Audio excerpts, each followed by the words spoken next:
Hi there. In this video, I'll be reviewing the medication Clotrimazole, a common antifungal medication that is used to treat various fungal infections of the skin. Now, clotrimazole is the active ingredient in many over-the-counter creams, lotions, sprays, and is used to treat conditions such as athlete's foot, jock itch, and ringworm. It may also be prescribed to treat vaginal yeast infections. Some popular clotrimazole brand names over the counter include Lotrimin, Mycelex, and Gyne-Lotrimin. Now, as always, this video is for informational purposes only, so please do not stop, or make any changes to your medication regimen without first talking to your doctor. Clotrimazole is a part of a group of medications known as azole antifungals.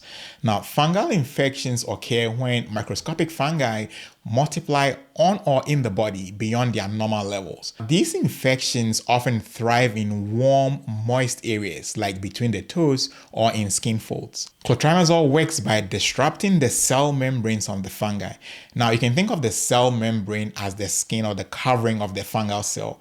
The cell membrane is crucial for the fungus's survival, allowing nutrients to enter while maintaining the interior of the cell and protecting it. Clotrimazole interferes with the production of a compound called ergosterol, which is a key component of the cell membranes. Without proper ergosterol, holes form in the cell membrane of the cell and the contents leak out and ultimately killing the fungus. Now, clotrimazole products are meant to be used directly on the skin in areas affected by fungal overgrowth. For skin infections like athlete's foot, jock itch, or ringworm, best practice is to wash and dry the affected area before applying the clotrimazole.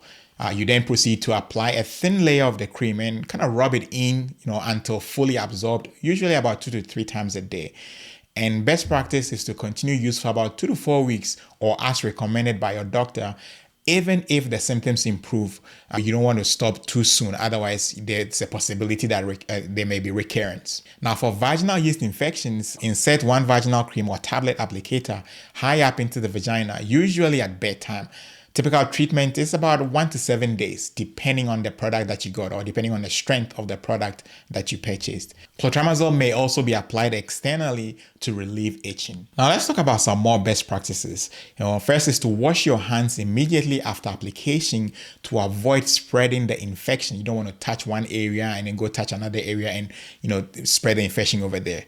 Secondly, don't wrap or bandage the area unless your doctor tells you to do so. And also for foot infections, make sure to pay special attention to spaces between the toes. Now, for best absorption, wait at least about an hour or so between applying clotrimazole and using other topical products like moisturizers or cosmetics on the same area. Now, clotrimazole is generally well tolerated with limited side effects since it's not absorbed through the skin into the bloodstream in significant amounts.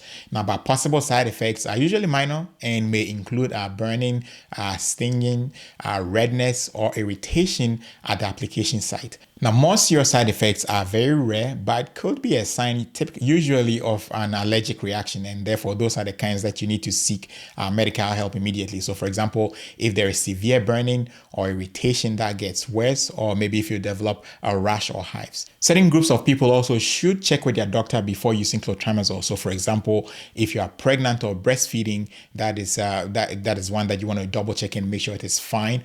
And also, those with recurring vaginal yeast infections should get checked for an underlying cause. There could be something that can be, taken care of so that you don't have to keep reapplying clotrimazole cream. Keep in mind that clotrimazole is for external use only and should not be swallowed or put in the eyes. If you don't see improvement after the recommended treatment time, definitely talk to your doctor so that they can figure out a different treatment plan for you. There are so many other antifungals out there that you don't have to stick to one if it is not working. I sincerely hope you found some value in this video. If you did, please give us a thumbs up. And as always, stay blessed and I'll catch you in the next video.